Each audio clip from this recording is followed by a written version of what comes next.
Hello students, स्वागत है आप सभी का अशोका पब्लिक स्कूल के ऑफिशियल चैनल पे। आज का दिन बहुत ही खास है क्योंकि आज है 21 मार्च और 21 मार्च को हम लोग मनाते हैं वर्ल्ड फॉरेस्ट डे। तो चलिए इस दिन के बारे में थोड़ा डिटेल में जानकारी इकट्ठा करते हैं।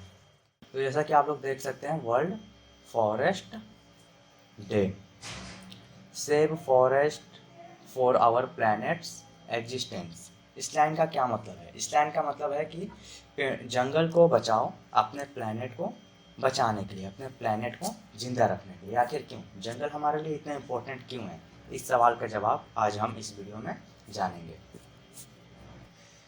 तो हम लोग हर साल 21 मार्च को मनाते हैं वर्ल्ड फॉरेस्ट डे।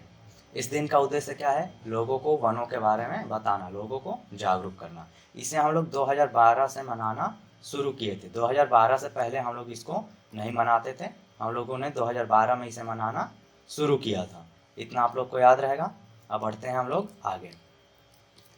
तो आगे हम लोग के सामने आता है सबसे पहले वन यानी फॉरेस्ट। फॉरेस्ट क्या होता है? फॉरेस्ट क्या होता है? तो भू क्षेत्र जहाँ वृक्षों का घनत्व सामान्य से अधिक है उसे वन कहते हैं।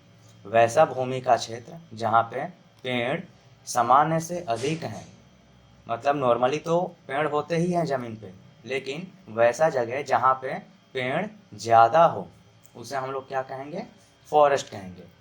पृथ्वी का लगभग 30% भाग जंगल है, यानी पृथ्वी पे जल वाले हिस्से को छोड़ दें, केवल भूमि वाले जगह को देखें तो उसमें से 30% हिस्सा क्या है?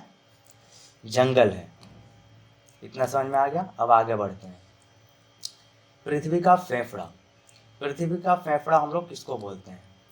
तो वनों को पृथ्वी का फेफड़ा कहा जाता है। Forest are called the lungs of अर्थ।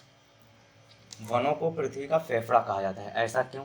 कि जब भी हम लोग सांस छोड़ते हैं तो सांस के थ्रू निकलने वाला कार्बन डाइऑक्साइड यानी CO2 क्या करते हैं? जंगल उसे सोख लेते हैं और हमें उसके बदले में O2 यानी ऑक्सीजन प्रोवाइड करते हैं, जिसके द्वारा हम लोग सांस लेते हैं और हम लोग जीवित रहते हैं। अगर जंगल हमें O2 देना छोड़ दें तो हम लोग जीवित नहीं रह पाएंगे। तो इसीलिए वनों को पृथ्वी का फेफड़ा कहा जाता है। आगे बढ़ते हैं। वन जीव जंतुओं के लिए आवास स्थल है। आप सभी को पता है कि जो जंगल है वो जीव जंतुओं के लिए आवास स्थल है, यानी उनका घर है जहाँ पे वो लोग रहते हैं और पृथ्वी के जल चक्र को नियंत्रित और प्रभावित करते हैं। जंगल जो है पृथ्वी के जल चक्र को भी प्रभावित करते हैं। जल चक्र को कैसे प्रभावित करते हैं इस बारे में हम लोग बाद में पढ़ेंगे कि आखिर जल चक्र क्या होता है और जल चक्र के लिए वन का होना क्यों आवश्यक है।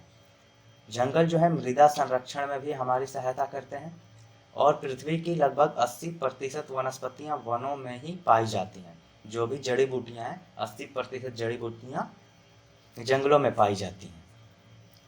और जंगल हमें अनेक प्रकार के प्राकृतिक संसाधन भी देता है। प्राकृतिक संसाधन यानी जैसे कि वो हमें लकड़ी देता है, शहद देता है। साथ ही जंगल पे कई आदमियों का जीवन यापन भी होता है, यानी वो उनके लिए आमदनी का एक स्रोत होता है। जैसे कुछ लोग लकड़ी बेच के अपना जीवन यापन करते हैं, कुछ लोग शहद बेच के अपना जीवन यापन करते हैं। तो जंगल से हमें डायरेक्टली और इनडायरेक्टली बहुत सारे फायदे हैं।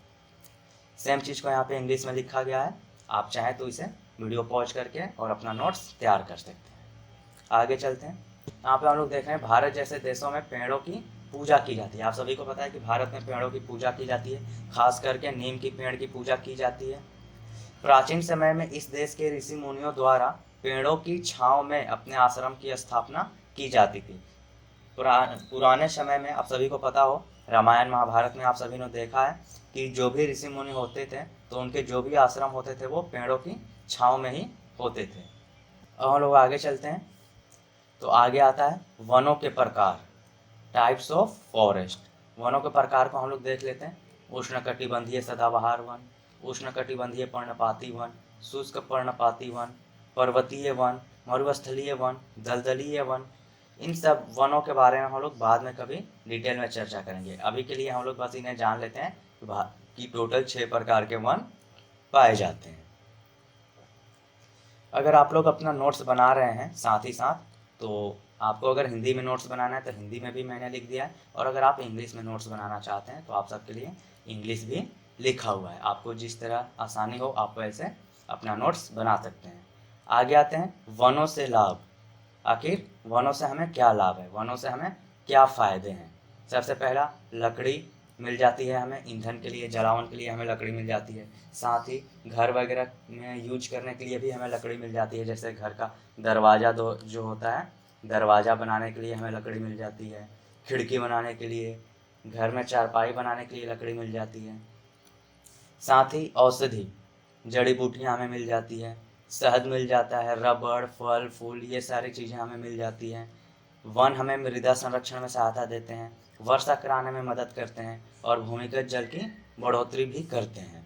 आगे देखें तो सेम चीज़ को मैंने इंग्लिश में लिखा हुआ है, बेनिफिट्स फ्रॉम फॉरेस्ट। और आगे चलते हैं, जंगल को कैसे बचाया जा सकता है। कम से कम पेड़ काटा, अगर हम लोग बहुत ही कम पेड़ काटेंगे तो जंगल को बचा सकते हैं। ज़्यादा से ज़्यादा पेड़ लगाएंगे, दोस्तों को बताएंगे जंगल और पेड़ों के बारे में, जंगल से होने वाले फ़ायदे पे बातचीत करेंगे, लोगों में इसके प्रति जागरूकता फैलाएंगे कि नहीं, जंगल को नहीं काटना चाहिए, पेड़ को नहीं काटना चाहिए, इससे हमें बहुत सारे फ़ायदे हैं। और साथ ही हम एक प्रण लेंगे कि हम अपने बर्थडे पे या किसी खास त्यौहार पे, जो दिन हमारे लिए बहुत इंपॉर्टेंट है, उस दिन हम लोग एक पेड़ ज़रूर लगाएंगे। तो इससे भी हम लोग करके जंगल को बचा सकते हैं। आगे चलते हैं, how to save the forest, same चीज़ को इंग्लिश में लिखा हुआ है। इसके बाद इम्पोर्टेंट, आज हमने जो भी पढ़ा उसमें हमारे लिए इम्पोर्टेंट क्या क्या रहा है। आज हमने जितना भी पढ़ा उसमें आप सभी को पता चल गया कि वन हमारे लिए क्यों इम्पोर्टेंट है। वन यानी फॉरेस्ट हमारे लिए इतना ज़्यादा इम्पोर्टेंट क्यों है। अब इसमें से आपको दो चीज़ें याद रखनी है। पहला क्वेश्चन है, when is the international forest day celebrated. International forest day हम लोग कब मनाते हैं, तो वो है 21 मार्च को। और which is called the lungs of the earth, earth का फेफड़ा किसे कहा जाता है, पृथ्वी का फेफड़ा किसे कहा जाता है, तो वनों को, जंगलों को। इसे आप इंग्लिश में लिखना चाहें तो फॉरेस्ट को आप इसे लिख सकते हैं फॉरेस्ट।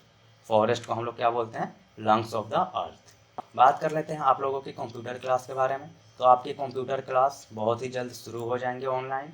और साथ ही जो बच्चे नवोदय विद्यालय की तैयारी कर रहे हैं उनके लिए भी क्लासेज बहुत ही जल्द आने लगेंगी। इन दोनों चीज़ों पे काम अभी चल रहा है, तो बहुत ही जल्द आपको ये दोनों चीज़ें देखने को मिल जाएंगी। जब भी हम कंप्यूटर क्लास और नवोदय विद्यालय का क्लास लेके आएँ तो आपको वो पहले मिल सके, इसके लिए आपको इस चैनल को सब्सक्राइब करके रखना होगा। और साथ ही अगर आप चाहते हैं कि आपका बच्चा भी एक अच्छे स्कूल में पढ़े, उसके पास एक अच्छी नॉलेज हो, तो आप अशोका पब्लिक स्कूल लेरुआ को एक बार विजिट ज़रूर करें। आज की वीडियो में इतना ही, मिलेंगे नेक्स्ट वीडियो में, तब तक के लिए बाय बाय।